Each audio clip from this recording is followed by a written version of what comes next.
Hello everyone, welcome back to my channel. आज मैं आपके साथ ना ब्लाउज की कटिंग और स्टिचिंग दोनों एक ही वीडियो में शेयर करने वाली हूँ। और फ्रेंड्स, ये वाला ब्लाउज ना मतलब बहुत दिन का वीडियो बना हुआ है। छठ पूजा के टाइम में मैंने इस ब्लाउज को वीडियो शूट किया था, लेकिन समय की वजह से मैं इसको एडिट नहीं कर पाई थी।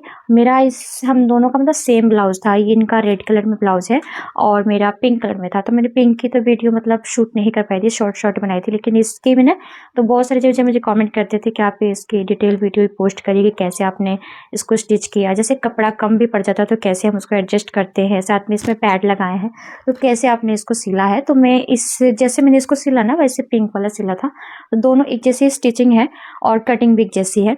तो हाँ, ये हो सकता है कि मेरा थोड़ा 2 इंच एक्स्ट्रा मार्जिन था और इनका कम था, जैसे कि 34 साइज का है इनका और मेरा 36 था, तो उसी हिसाब से बनाना था। तो ये इसकी कटिंग और स्टिचिंग दोनों ही वीडियो आप लोग मांग रहे थे, तो मैं इसके लिए वीडियो जो है आज एडिट करके शेयर कर रही हूँ। और उम्मीद करती हूँ फ्रेंड्स आपको ये वीडियो पसंद आएगा। देखिए, इसमें ना ये सारे स्टोन वगैरह लगे हैं, तो इसको कैसे हम ध्यान में रख के सिलाई करेंगे, ये फुल डिटेल आपको वीडियो मिल जाएगी। तो चलिए स्टार्ट करते हैं इस वीडियो को। तो फ्रेंड्स, यहाँ पर आप देख लीजिए ये कपड़ा किस टाइप का है। देखिए, ये है हमारा front part, back part and sleeve है। ठीक है, तो हमें इसमें ना फ्रंट और बैक कैसे निकालना है इस पे आप ध्यान दीजिएगा। तो देखिए, पहले तो यहाँ से कपड़े काफ़ी निकल रहे थे, तो मैं बोल सकती हूँ साड़ी तो अच्छा था, लेकिन ब्लाउज का पीस थोड़ा छोटा पड़ा था, लेकिन हम लोग के लिए ठीक था। इससे ज़्यादा हमारे जो चेस्ट वगैरह होगा तो शायद नहीं हो पाएगा, जिससे 40 साइज इस टाइप का अगर ब्लाउज बनाना हो तो नहीं हो पाएगा इसमें। सो ये हम लोग के लिए सही था। तो यहाँ पे ना इस तरह से पार्ट ज्वाइंट था, तो हमें क्या करना है, इस पार्ट को अलग कर लेना है इस तरह से। तो ये मोटी सिलाई होती है, सिलाई को खोलकर अलग कर लेंगे। ये बैक और फ्रंट के लिए अलग अलग ज्वाइंटिंग रहती है, तो इस पार्ट को मैं अलग कर रही हूँ। और देखिए, इसमें ना यही प्रॉब्लम आई थी कि बैक वाले पल्ले में ना थोड़ी प्रॉब्लम आई थी निकालने में। लेंथ वगैरह थोड़ा कम था, तो उस हिसाब से जैसे अगर आप 13 इंच के पहन रहे हैं तब तो ठीक है, लेकिन हम लोग थोड़ा लेंथ ज़्यादा पहनते हैं ब्लाउज की, सो इसमें जैसे कि 14 14.5 तक पहनते हैं, तो थोड़ा सा ज्वाइनिंग करना पड़ता है कपड़ा। ये देखिए, ये फ्रंट पल्ला के लिए है। ठीक है, ये फ्रंट पार्ट है। तो पहले मैं इसको इस तरह से नाप के देख रही थी कि इसका लेंथ कितना है। तो लेंथ फिलहाल इसमें मुझे, तो मैंने आपको पहले दिखाया, ज्वाइन किया था मैंने, तो लेंथ थोड़ा कम था, तो इसमें मुझे लेंथ का ज्वाइनिंग करना ही पड़ेगा। जैसे ये 12 इंच तक आ रहा था पूरा, लेकिन इसमें 2 इंच हमें एक्स्ट्रा लेना होगा, ज्वाइनिंग करना पड़ेगा। तो ये इस तरह से इसको फोल्ड करके पहले हम इसका चेस्ट वगैरह नाप कर देख लेंगे कि परफेक्ट है कि नहीं है। तो ये बनाना था 34 साइज़ के अकॉर्डिंग, तो यहाँ से नाप के देखा था तो ये परफेक्ट था। साथ में यहाँ पर इसका एक्स्ट्रा मार्जिन के लिए भी कपड़ा था। ठीक है, तो यहाँ पे 8.5 इस तरह से नाप कर मैं मार्क कर रही थी। साथ में ये वाला जो पार्ट है वो हमारा मार्जिन पॉइंट था, तो इस तरह से रख लेना है। कमर इनका था 28 के करीब, सॉरी 30, तो 30 के करीब इनका कमर था। तो इस तरह से यहाँ पर ये भी परफेक्ट था। तो इस तरह से आपको ना पहले 4th पार्ट निकालना, फिर 2-2 इंच एक्स्ट्रा मार्जिन रख लेना इस तरह से। और ये इनका जैसे ब्लाउज था ना, ये पूरा परफेक्ट, जो स्टोन वगैरह पूरा परफेक्ट रहा था, मतलब जहाँ तक इनकी पूरा फिटिंग थी।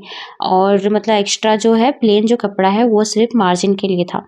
ठीक है, तो अब मैंने इसकी कटिंग कर ली और यहाँ से ना कुछ इस तरह से कट करेंगे कि आर्म होल का थोड़ा सा पार्ट छोड़ते हुए, जो प्लेन कपड़ा है। अब यहाँ से हमें ना निकालना था इसका फ्रंट पल्ला। उससे पहले यहाँ पर हम इसका स्लीव वाला पार्ट निकाल लेंगे। स्लीव का लेंथ परफेक्ट था, उतना जितना हमें चाहिए उतना था लेंथ, लेकिन चौड़ाई थोड़ी कम होगी, तो मुझे चौड़ाई भी इसमें जॉइंट करना पड़ेगा।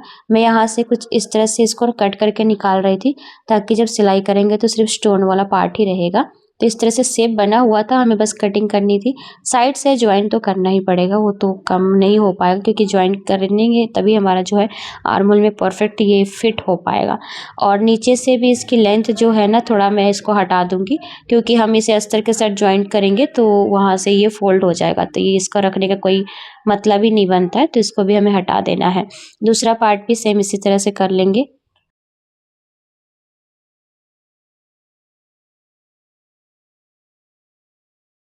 इसे फ़ोल्ड करके एक बार चेक कर रही थी तो यहाँ पर इसकी चौड़ाई तो कम हो रही थी, सो यहाँ पर हमें एक्स्ट्रा कपड़ा थोड़ा जॉइंट करना पड़ेगा।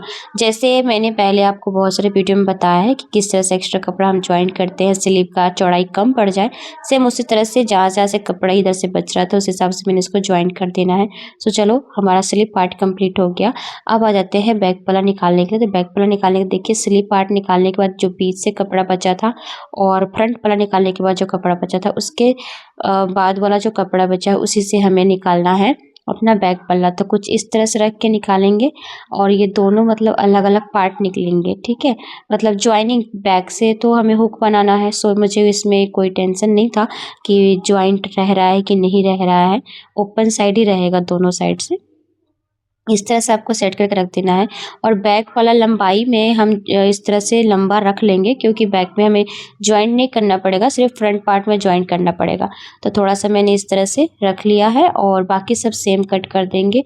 इसमें हमें ना पैड लगाना है और इसीलिए ना मैं इसमें कोई भी एक्स्ट्रा मार्जिन नहीं ले रही हूँ ना साइड से भी कुछ भी, क्योंकि इसमें हमें कोई टक्स वगैरह तो लगाना नहीं है, सिर्फ पैड लगाना है। क्योंकि स्टोन वगैरह थे तो इसमें आप कोई टक्स वगैरह नहीं लगा पाएंगे। फ्रंट पल्ले में इतना कपड़ा हमें जॉइंट करना पड़ता, इसीलिए यहाँ पर मैं सेट करके देख रही थी।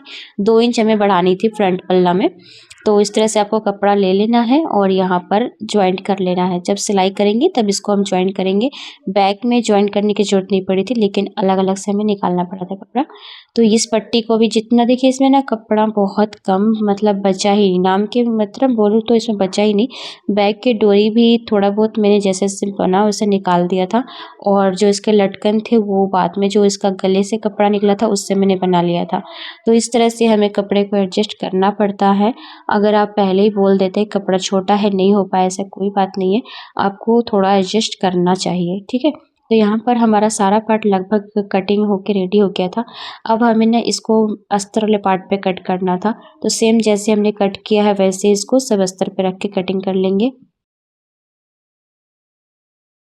बारी-बारी एक-एक पार्ट को इस तरह से रख के सेट कर रही थी, साथ में कटिंग कर रही थी। तो ये काम मेरा नाइट में हो रहा था, सो मुझे बहुत जल्दबाजी था इसको करना और जो भी है ना मैं रात को जल्दी-जल्दी कटिंग करती हूँ ताकि मैं दिन में इसको स्टिच कर पाऊँ।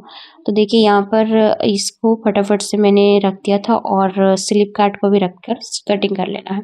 यहाँ पे ना अस्तर में भी स्लीव में जॉइन करना पड़ा।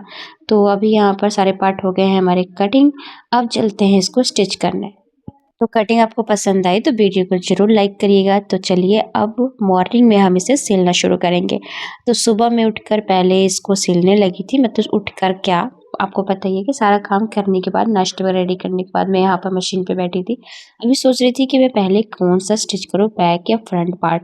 और साथ में स्टोन लगे थे ना तो बहुत ज़्यादा दिक्कत हो रही थी। तो मैंने यहाँ पर ना इसमें क्या किया था, जो हमारा स्लीव का पार्ट है उसको मैंने जॉइंट कर लिया था, जो जॉइंट करने थे साइड से।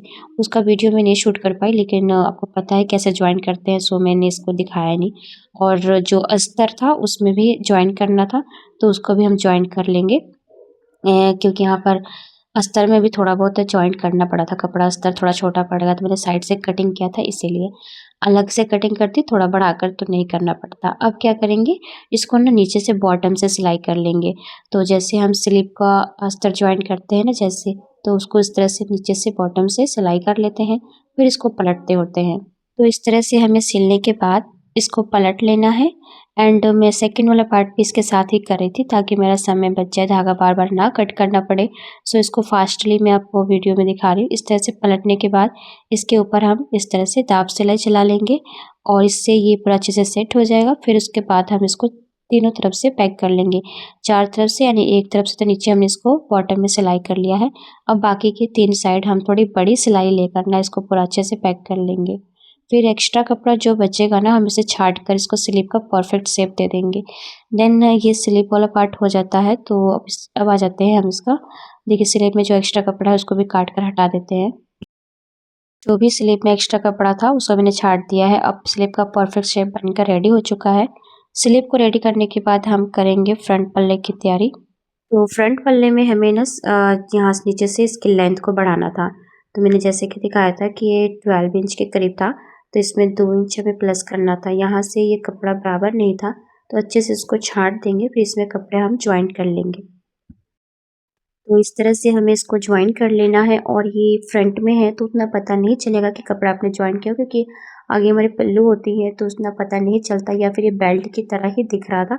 सो मैंने इसीलिए आगे ज्वाइन किया, पीछे नहीं ज्वाइन किया है। अब इसको ज्वाइन करने के बाद चाप सिलाई देना है। अब इस पे हम अस्तर वाला पार्ट रखेंगे और कुछ इस तरह से मार्क कर लेंगे 10.5 पर। ये हमारा सेंटर पॉइंट है, यहाँ से हमें 3 इंच पे मार्क करना है और यहाँ पे ना हमें लगाना है अपना जो पैड है वो लगाना है। तो चलिए अब बताती हूँ आपको पैड कैसे अटैच करना है। इसमें 34 साइज़ का हम इसमें पैड अटैच करने वाले हैं। तो पहले यहाँ पर मैंने आपको दिखाया कि ऊपर से 10.5 और साइड से हमने 3.5 या 3 इंच पे आपको मार्क कर लेना है। दोनों तरफ से इसका सेंटर पॉइंट इस तरह से मार्क करने के बाद अब इसको जो पैड है उसका भी सेंटर निकालना है इस तरह से। इस जो सेंटर है ना, उस सेंटर को आपने जो टक किया है अस्तर पे, उस सेंटर पे इस तरह से निशान जो लगा है उस पर आपको इसका अच्छे से मैच करके पिन लगा देना है। और पिन लगाने के बाद दोनों साइड से हम इसी तरह से सेम लगा लेंगे। अब इस पिन लगाने के बाद आप इसको सिलाई कर सकते हैं या फिर हाथ से भी सिलाई कर सकते हैं। तो देखिए आप इसे इस तरह से पिन लगाने के बाद जब सिलाई करेंगे तो इस तरह से सिर्फ सिलाई लगा सकते हैं जहाँ तक ये सेंटर पॉइंट है वहाँ तक, या फिर आपको पूरा गोलाई में सिलाई लगा सकते हैं, या फिर सिर्फ हाथ से ना, जो हाथ से सुई से सिर्फ सेंटर वाले पार्ट पर सिलाई लगा सकते हैं। इन तीनों तरह से आप सिलाई इसको लगा सकते हैं। मैंने कुछ इस तरह से एक इस तरह से सिलाई लगाया है। इसके ऊपर से एक बार इसको रख के हम देखेंगे सेट करके अच्छे से सेट हो रहा है कि नहीं। कभी कभी बाई चांस ऐसा होता है कि हम पैड को उल्टा लगा लेते हैं, सो इसलिए आपको चेक जरूर कर लेना है इस तरह से रख के मेन फैब्रिक पर कि इसे अच्छे से सेट हो रहा है कि नहीं। तो ये अच्छे से सेट हो चुका है, तो इसको इसी तरह से आपको पलट लेना है। और हाँ, अभी यहाँ पर ना हमें गले की जो चौड़ाई है वो कम करना है। सो हम क्या करेंगे, इसका गले की चौड़ाई को कम करेंगे, कुछ ज़्यादा है तो इसको इस तरह से आपको सिर्फ फ्रंट पल्ला लेना है और यहाँ से ना आधा इंच आपको कम करना है कुछ इस तरह से सिलाई करके। जब ये सिलाई होगा ना तो यहाँ से तिरछा सिलाई करने के बाद ये थोड़ा सा चौड़ाई इसका कम हो जाएगा। अब इसके ऊपर आपको इस तरह से रखना है अपना जो पैड वाला जिसमें आपने अटैच किया है, और उसके बाद इसको अच्छे से पिन अप कर लेंगे दोनों साइड से, अच्छे से साइड से भी पिन अप करके। अब ये जो शेप बना है उसी पर आपको सिलाई लगानी है। तो देखिए इस तरह से अगर आप सिलाई लगाएंगे तो ये एक लहरे का जैसे शेप बना है ना, इस तरह से राउंड टाइप में, तो वो शेप आएगा तो गले का लुक और अच्छा आएगा। सो इसलिए आपको ना अस्तर के साथ ही इसको ज्वाइन करके इस तरह से सिल देना है। अगर आप इसे अलग से ज्वाइन करना चाहते हैं अलग से कपड़ा, तो पहले अस्तर और मेन फैब्रिक को ज्वाइन करके भी बना सकते थे, तो बट ये इजी है तो इस तरह से हम कर लेंगे। और ये थोड़ा मोटा फैब्रिक है ना, इसलिए मैं अलग से अस्तर नहीं लगा रही हूँ पैड के लिए, नहीं तो हमारे जो पैडेड ब्लाउज में 2-2 अस्तर लगाने पड़ते हैं। सो ये थोड़ा मोटा कपड़ा था इसलिए एक ही अस्तर से काम चल गया। अब सारा पिन को हम रिमूव करके यहाँ से थोड़ा सा मार्जिन पॉइंट कपड़ा छोड़ते हुए जैसे शेप बना है ना वैसे हमें इसको कटिंग कर लेना है। और फिर छोटे छोटे कट्स पॉइंट जरूर लगाएं जिससे ये पलटने में अच्छे से मतलब पलट हो जाता है, कहीं सिकुड़न नहीं आता। और फिर इसे उल्टा ही रहने देंगे, उल्टा ही रखते हुए हम इसे नीचे से भी इस तरह से सिलाई करके पलटेंगे। इससे ना नीचे भी हमें हेम वगैरह करने की जरूरत नहीं पड़ेगी या फिर एक्स्ट्रा पट्टी ज्वाइंट करने की जरूरत नहीं पड़ेगी। अब इसको पलटेंगे तो देखिए ऊपर से भी फिनिशिंग और नीचे से भी फिनिशिंग आ चुकी है। अब इस पर हमें इस तरह से दाब सिलाई लगा देनी है। बस इस बात का ध्यान रखते हुए कि कहीं स्टोन पे हमारी सुई ना चले, तो स्टोन को बचाते हुए आपको सिलना है। और ये नेक सिलाई हो चुका है। इसी तरह से हम साइड से इसको पैक कर लेते हैं और इधर साइड से भी, फिर नीचे से भी एक बार हमें सिलाई लगा लेनी है।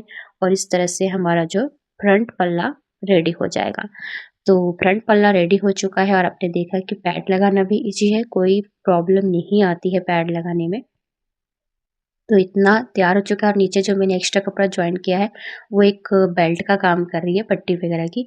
कहीं से ऐसा नहीं लग रहा है कि हम एक्स्ट्रा पट्टी लगाए हैं, या फिर मैंने लास्ट में इस पर लेस लगा दिया था, आप बिना लेस के भी रख सकते हैं। तो चलिए अब हम इसका तैयार करते हैं लटकन। तो बैक पल्ला जो सिंपल सा बनाना था उसमें सिर्फ राउंड नेक तैयार करना था, और ये जो कपड़ा बचा हमारा नेक से उसी से मैं लटकन रेडी कर रही हूँ। तो बैक पल्ला मैं आपको इसलिए नहीं दिखा रही क्योंकि बैक पल्ला में तो हमने सिंपल सा राउंड नेक तैयार किया था और लेस रेडी किया था, इसलिए सिर्फ आपको मैं लटकन दिखा रही हूँ कि किस तरह से मैंने लटकन रेडी किया था। लटकन में कुछ लेस इस टाइप का लगाना था, सो मैंने इसको हाफ करके यहाँ से इससे गोल्डन पार्ट को हटा लिया था और इस तरह से पूरा रेड इससे मैचिंग हो रहा था, तो इसको हम इसमें अटैच कर रहे थे। लटकन की ढेर सारी वीडियो मैं अपलोड करती रहती हूँ शॉर्ट वीडियो में, फिर भी आप बोलते हैं कि फुल डिटेल में लटकन का वीडियो शेयर करा करिए, सो आपको इसमें देख लीजिएगा कि मैंने इसमें इस तरह से डिटेल में थोड़ा बहुत समझाया है। तो देखिए यहाँ से जो भी एक्स्ट्रा वगैरह कपड़ा होगा ना उसे छाँट कर हटा देंगे और इसमें मैंने 2-2 लटकन ही रेडी कर पाई थी। वैसे मैंने सोचा था 3-3 बनाऊँगी, लेकिन कपड़ा जैसे था उस हिसाब से मुझे कम ही बनाना पड़ा। मतलब क्या कम अभी 2-3 और लगा सकती थी, क्योंकि घर में जब अ, हमारे घर में जो भी जैसे हैं सबको बहुत ज़्यादा पसंद है, इसलिए। लेकिन इसमें 2 ही बन पाए थे और देखिए मैंने बैक पल्ला भी रेडी कर लिया था। बैक में मैंने लेस वगैरह लगा कर रेडी किया था और अब इसमें हमें स्लीव अटैच करना था। तो वो स्लीव पता ही आपको कि यहाँ से थोड़ा-सा सेंटर पॉइंट कट करके और यहाँ पर मैं पिन लगाकर हमेशा इस तरह से अटैच करती हूँ। दोनों सेंटर पॉइंट को मिलाने के बाद इस तरह से मैच कर लेती हूँ और यहाँ से मैच करने के बाद यहीं से मैं अटैच करूँगी। जो एक्स्ट्रा कपड़ा होगा ना दोनों साइड इस तरह से बराबर छूट जाता है, तो वो सेंटर में हमारा स्लीव आता है और परफेक्ट तरीके से लगता है। और इस तरह से अगर आप हमेशा स्लीव अटैच करते हैं तो कहीं से मतलब स्लीव चढ़ने की या फिर किसी प्रॉब्लम नहीं आती, क्योंकि दोनों साइड से हमारा स्लीव बराबर लग जाता है। इस तरह से स्लीव लगाने के बाद हमारा जो इस तरह से पूरा दोनों स्लीव मैंने अटैच कर लिया था, अब इसकी फिटिंग करनी थी। तो यहाँ से आप देख सकते हैं मैं फिटिंग का जब मार्क करी थी तो मैं आपको दिखा दूँ, यहाँ पर तक फिटिंग का मार्क हुआ है जहाँ पर स्टोन वगैरह है। तो इस स्टोन वाले पार्ट को हमें हटाना ही है, बिना हटाए इस पर हम सुई नहीं चलाएँगे, नहीं तो हमारी सुई का नुकसान तो होगा ही, साथ में सिलाई होने वाला नहीं है। इसलिए जहाँ-जहाँ ये फिटिंग का मार्क मैंने सीधा साइड से लगाया था देखने के लिए कि कहाँ तक आ रहा है, फिर मैं उस पार्ट को हटा दूँगी जितना भी आ रहा है। कुछ इस तरह से स्टोन अच्छे से निकल जाते हैं, कोई प्रॉब्लम नहीं आती है, तो आराम से इस स्टोन को निकाल लेना है, उसके बाद इसकी फिटिंग करेंगे। और स्टोन के जो पार्ट थे हटाने के बाद मैंने सीधा साइड से हल्का-सा 2 सूत की सिलाई कर दी थी और सिलाई करने के बाद हम इसको उल्टा साइड पलट लेंगे और उसके बाद देखिए यहाँ से उल्टा इसको कर लेंगे। मैंने पहले सिलाई कर दिया था 2 सूत के कपड़ा पकड़कर और फिर मैंने सारा स्टोन हटा दिए थे। फिर इसको इस तरह से पलट लिया। पलटने के बाद अब इस पर इस तरह से एक और सिलाई लगा लेंगे साइड से और उसके बाद हम उल्टा साइड से इसको फिटिंग का मार्क कर लेंगे। तो पहले हम इस तरह से ब्लाउज को रखने के बाद यहाँ से इस तरह से पूरा ही नाप लेंगे। जैसे इनका 34 चाहिए तो यहाँ 17 उसका आधा 17 होता है, वहाँ पे मार्क कर लेंगे। जितना कपड़ा बचेगा उसको इस तरह से टेप को फोल्ड करके यहाँ मार्क कर लेंगे और उसी टेप का जो हमने फोल्ड किया है ना, उसी हिस्सा को हम दूसरे साइड भी इस तरह से रख के निशान लगा लेंगे। तो ये चेस्ट का मार्क हो जाएगा। अब कमर का निशान लगाएंगे, तो कमर का भी हमें इसी तरह से करना है। जितना हमारा कमर है उतना हमें इस तरह से नाप लेना है और नापने के बाद जैसे इनका 30 था तो 15 पे उसका आधा, फिर इतना कपड़ा बच जाता है उसको इस तरह से नाप के फोल्ड कर देना है टेप को। तो इधर भी निशान लगा लेंगे और दूसरे साइड भी निशान लगा लेंगे। तो इस तरह से इजीली आप फिटिंग का मार्क कर सकते हैं। तो आप बोलते हैं फिटिंग में हमें दिक्कत आती है, तो कोई परेशानी नहीं, आराम से आप इस तरह से निशान लगा सकते हैं फिटिंग का। अब हमें स्लीव का मार्क कर लेना है, तो इनका 10 था तो उसका मैंने आधा 5 पे निशान लगा लिया है। दूसरे साइड भी सेम इसी तरह से निशान लगाने के बाद अब हम इसकी सिलाई कर लेंगे। तो उम्मीद करती हूँ गाइज़ आपको यहाँ तक वीडियो समझ आया हो। वीडियो मैंने थोड़ा फ़ास्ट किया था ताकि वीडियो काफ़ी लेंथी ना बने, बट पूरा आपको दिखाया है, कहीं से भी इससे नहीं कि छूट गया है। हाँ, बैक पल्ला मैंने आपको पहले बताया कि वो सिंपल सा बनाना था, कोई उसमें डिज़ाइन नहीं करना था, इसलिए मैंने बैक पल्ला आपको नहीं दिखाया। वो मैं इसलिए नहीं दिखा पाई क्योंकि मेरा वीडियो बना ही नहीं था, मैं उसको रिकॉर्डिंग करना ही भूल गई थी। सो वैसे तो बैक पल्ला आप तो सिंपल सा बना सकते हैं। तो देखिए अब इसको हम फिटिंग कर लेते हैं।